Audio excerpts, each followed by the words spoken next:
So, hello guys. Meron ako nakita sa mga comments ko. Habang hindi ako nakakapag-upload, meron ako nakita na comment na si Diketa nung nag-upload ako ng nag-ride kami sa Bilya.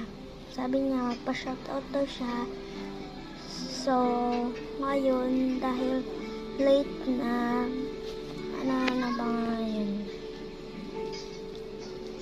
February 16 na, at saka Sunday pa. Wala naman kaming klase, wala kaming gagawin. Kaya, ano lang, mag-shoutout na lang ako sa mga viewers ko. At saka shoutout dito kay Diketa, ang taong nagtiwala lang at saka nagsuporta. Salamat po Diketa kung sino ka man. Bye!